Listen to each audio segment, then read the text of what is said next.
ഇതൊരു ഒന്നൊന്നര പ്ലം കേക്കാണ്. ഞാൻ ഗ്യാരണ്ടി ആട്ടോ.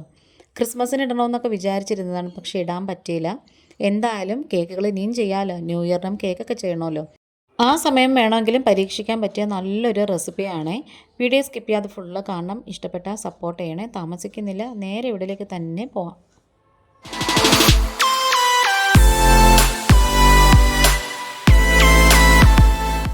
ഈ ഒരു ഡ്രൈ ഫ്രൂട്ട് സോക്ക് ചെയ്യുന്നൊരു വീഡിയോ എൻ്റെ കയ്യിൽ നിന്ന് മിസ്സായിപ്പോയി. ഞാനിതിപ്പോൾ മുസംബി ജ്യൂസിലാണ് കേട്ടോ. ഏകദേശം എല്ലാം കൂടി ചേർത്തിട്ട് 1.5 കപ്പോളം ഉണ്ട്. കാഷ്യൂനട്ടുണ്ട്, ബദാമുണ്ട്, ചെറിയുണ്ട്, പിന്നെ അതുപോലെ തന്നെ ഈന്തപ്പഴമുണ്ട്, പിന്നെ റൈസിൻസ് 2 ടൈപ്പ് ഉണ്ട്. അങ്ങനെ അതങ്ങോട്ട് മാറ്റി വെച്ചേക്കാം. ഇനി നമുക്ക് പഞ്ചസാര ഒന്ന് കാരമലൈസ് ചെയ്തെടുക്കണം. ഞാനിപ്പോൾ 1/4 കപ്പ് പഞ്ചസാര എടുത്തിട്ടുണ്ട്. അത് ചെറിയ തീയിലിട്ട് തന്നെ അങ്ങ് ഉരുകി വരണേ.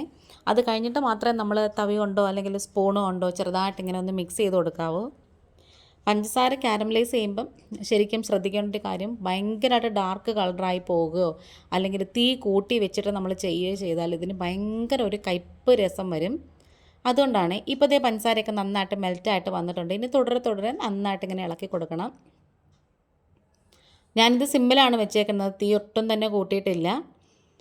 ഓരോ തരികളും നന്നായിട്ട് ഇങ്ങനെ അലിഞ്ഞതിന് ശേഷം ഇങ്ങനെ നന്നായിട്ട് ഇങ്ങനെ പതഞ്ഞ് വരും. ആ ഒരു സമയം വരെ നമ്മളിങ്ങനെ ഇളക്കിക്കൊണ്ടിരിക്കണം. ഇനി നമുക്കിതിലേക്ക് 1/2 കപ്പ് നല്ല ചൂടുവെള്ളം എടുത്ത് വെച്ചിട്ടുണ്ട്. 1/4 കപ്പ് പഞ്ചസാരയും 1/2 കപ്പ് ചൂടുവെള്ളമാണ് കേട്ടോ. വെള്ളം ഒഴിക്കുമ്പം നന്നായിട്ട് ശ്രദ്ധിക്കണം, നമ്മുടെ പിറത്ത് തൂകാനായിട്ട് നല്ല ഒരു ചാൻസ് ഉണ്ട്. അതുകൊണ്ട് പതുക്കെ കുറച്ചായിട്ട് ഒഴിച്ചു കൊടുത്തതിന് ശേഷം മാത്രമേ ഇളക്കാവുള്ളേ. അങ്ങനെ ഇത് നന്നായിട്ട് അങ്ങനെ ഒന്ന് ചൂടായിട്ട് വരുമ്പോഴത്തേക്ക് നമുക്ക് വേറൊരു പാത്രത്തിലേക്ക് ഞാനൊരു ഇച്ചിരി മാറ്റി വയ്ക്കുവാണ് ഈ കാരമലൈസ്ഡ് ഈ ഒരു സിറപ്പ്. ബാക്കിയുള്ള ആ ഷുഗർ കാരമലൈസ് ചെയ്തതിനകത്തോട്ട് നമ്മൾ ഡ്രൈ ഫ്രൂട്ട്സ് ഇട്ട് കൊടുക്കണം. പിന്നെ അതുപോലെ തന്നെ മിക്സഡ് ഫ്രൂട്ടിൻ്റെ ജാം ഉണ്ടല്ലോ, അത് ഒരു 2-2.5 ടേബിൾ സ്പൂണോളം എടുത്തിട്ടുണ്ട്. അതും കൂടി ഇതിലേക്ക് ഇട്ട് കൊടുക്കണം. അപ്പം ചൂടായിട്ടിരിക്കുന്ന കാരമലൈസ്ഡ് ആയതുകൊണ്ട് കുറച്ച് പെട്ടെന്ന് അതിനകത്ത് മെൽറ്റ് ആയിക്കോളും. ഇനി നമ്മൾ സോക്ക് ചെയ്ത് വെച്ചിട്ടുള്ള ആ ഡ്രൈ ഫ്രൂട്ട്സ് ഉണ്ടല്ലോ, അതും കൂടി ഇതിലേക്ക് അങ്ങ് ചേർത്ത് കൊടുക്കാം. ഇങ്ങനെ ചെയ്യുമ്പോഴാണ് കേട്ടോ ആ ഒരു കേക്കിനൊരു ഭയങ്കര ടേസ്റ്റ് വരുന്നത്. ഈ ഡ്രൈ ഫ്രൂട്ട്സ് എടുക്കുന്നതിനൊരു കണക്കൊന്നുമില്ല. നമുക്ക് ഇഷ്ടമുള്ള രീതിയിൽ കൂട്ടിയും കുറച്ചുമൊക്കെ എടുക്കാം, ഓരോരുത്തരുടെ ഇഷ്ടത്തിനനുസരിച്ച്. ഇനി അത് പതുക്കെ ഒരറ്റത്തേക്ക് അങ്ങ് ഒതുക്കി വെച്ചിട്ട് ഇതിൻ്റെ ഒരു സിറപ്പ് ഇങ്ങനെ ഊറി വരുന്നില്ലേ, അത് നമുക്ക് കുറച്ചെടുത്ത് വേറൊരു ചെറിയൊരു കിണ്ണത്തിലോ അല്ലെങ്കിൽ വേറൊരു പാത്രത്തിലോ എടുത്ത് വെക്കേണ്ടതുണ്ട്. ഇത് നമുക്ക് ഒത്തിരി ആവശ്യമുള്ളൊരു കാര്യമാണ് കേട്ടോ. ശരിക്കും ഇതാണ് ആ കേക്കിന് ടേസ്റ്റ് കൂട്ടുന്ന അടിപൊളി ഒരു ഐറ്റം എന്ന് പറയുന്നത്.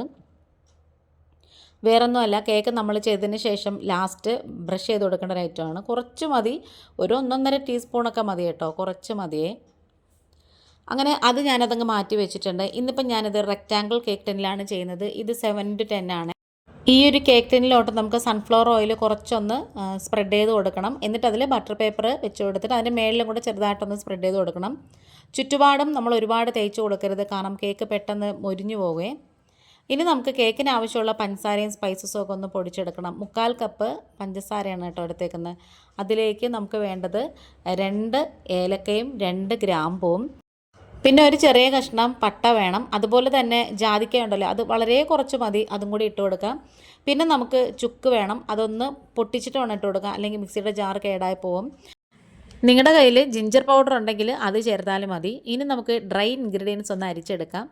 250 ml കപ്പിൻ്റെ 1.5 കപ്പ് മൈദയാണ് നമുക്ക് ഈ ഒരു കേക്ക് ചെയ്യാനായിട്ട് വേണ്ടത്. അപ്പോൾ ഞാനിത് 2 ആയിട്ടാണ് കാണിക്കുന്നത്.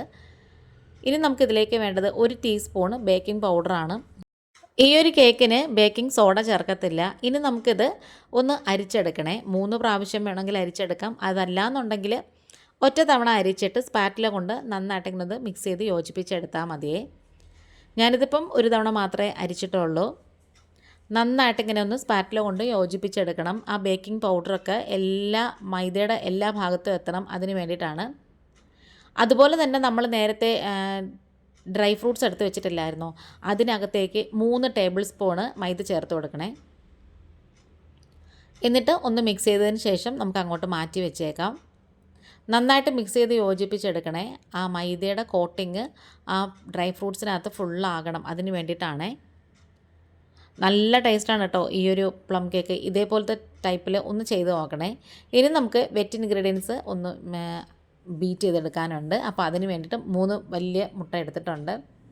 അത് നമ്മൾ ഫ്രിഡ്ജിലാണ് വെച്ചേക്കുന്നതെന്നുണ്ടെങ്കിൽ അതിന് കുറച്ച് നേരത്തെ തന്നെ പുറത്തേക്ക് എടുത്ത് വെച്ചേക്കണം. കേക്കിന് ആവശ്യമുള്ള എല്ലാ ഐറ്റംസും ഫ്രിഡ്ജിൽ വെച്ചിട്ടുണ്ടെന്നുണ്ടെങ്കിൽ നേരത്തെ തന്നെ പുറത്തെടുത്ത് വെച്ചേക്കണേ. ഇനി ഇതിലേക്ക് ഒരു നുള്ളു ഉപ്പ് ചേർത്ത് കൊടുക്കാം. പിന്നെ അതുപോലെ തന്നെ 1 ടീസ്പൂൺ വാനില എസൻസ് ചേർത്ത് കൊടുക്കാം. നിങ്ങളുടെ കയ്യിൽ പ്ലം എസൻസും റം എസൻസും ഉണ്ടെങ്കിൽ അതും കൂടെ ചേർത്ത് കൊടുക്കാമേ. ഇനി നമുക്ക് പൊടിച്ച് വെച്ചിട്ടുള്ള പഞ്ചസാരയും ആ സ്പൈസസിൻ്റെ കൂട്ടില്ലേ അത് കുറച്ചായിട്ട് തട്ടിക്കൊടുക്കാം. സ്പീഡ് 1-ലിട്ട് വേണം നമ്മളിത് തട്ടി കൊടുത്തിട്ട് മിക്സ് ചെയ്തെടുക്കാനുള്ളത്. സാധാരണ നമ്മുടെ സ്പോഞ്ച് കേക്കിനൊക്കെ ചെയ്യുന്നത് പോലെ ഭയങ്കരമായിട്ട് അങ്ങ് ഒരു റിബൺ കൺസിസ്റ്റൻസി ഒന്നും ആവണ്ട. ഇതേപോലത്തെ ഈ പ്ലം കേക്ക്, ക്യാരറ്റ് ഡേറ്റ്സ് കേക്കൊക്കെ ചെയ്യുന്നതിന് വേണ്ടിയിട്ട്. ഇനി നമുക്കിതിലേക്ക് 1/4 കപ്പ് ബട്ടർ മെൽറ്റ് ചെയ്താണ് ഒഴിച്ചു കൊടുക്കുന്നത്. അത് ചൂടോടെ ഒഴിക്കരുതേ. അതൊക്കെ കഴിഞ്ഞിട്ട് 1/4 കപ്പോളം സൺഫ്ലവർ ഓയിലാണ് ഒഴിച്ചു കൊടുക്കുന്നത്. നമ്മൾ ടോട്ടൽ 1/2 കപ്പാണ് എടുത്തിട്ടുള്ളത്. 1/4 കപ്പ് സൺഫ്ലവർ ഓയിലും 1/4 കപ്പ് ബട്ടറും. ബട്ടർ ഒഴിവാക്കിയിട്ട് സൺഫ്ലവർ ഓയിൽ മാത്രം വേണമെങ്കിൽ എടുക്കാം. പക്ഷേ ബട്ടർ ചേർക്കുമ്പം കുറച്ച് ടേസ്റ്റ് കൂടുതലാണ്. ഇനി സ്പീഡ് 1-ലിട്ടിട്ട് വേണം നമുക്കിത് മാവ് കുറച്ചായിട്ട് തട്ടി കൊടുക്കാൻ. പിന്നെ നമ്മൾ നേരത്തെ കാരമലൈസ് വെച്ചിട്ടുണ്ടായിരുന്ന ആ ഷുഗർ സിറപ്പില്ലേ അതും കൂടി ഇതിലേക്ക് അങ്ങ് ഒഴിച്ചു കൊടുക്കാം. അതൊക്കെ കഴിഞ്ഞിട്ട് നമ്മൾ ആ ഫ്ലോർ കുറച്ചായിട്ട് തട്ടി കൊടുക്കണം.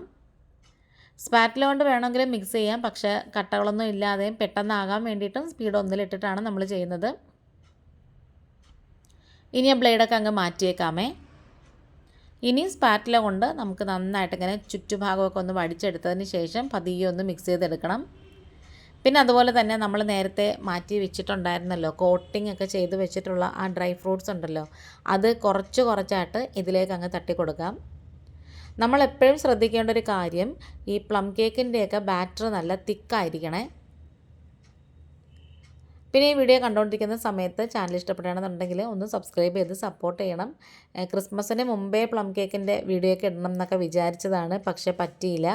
എന്തായാലും ന്യൂ ഇയറിനും കേക്ക് ഉണ്ടാക്കണമല്ലോ, അപ്പം അങ്ങനെയൊക്കെ വരുമ്പോൾ വേണമെങ്കിൽ ഇതൊന്ന് ട്രൈ ചെയ്ത് നോക്കാം. ഈ ഒരു മെഷർമെൻറ്റ്സ് കറക്റ്റായിട്ട് എടുത്ത് ഇതേപോലെ ചെയ്യണമെന്നുണ്ടെങ്കിൽ നല്ലൊരു പ്ലം കേക്ക് നിങ്ങൾക്ക് കിട്ടുമേ. ഇനി നമുക്ക് പതുക്കെ കേക്ക് ടിന്നിലേക്ക് ഇത് ഫുള്ള് ഒഴിച്ചു കൊടുക്കാം.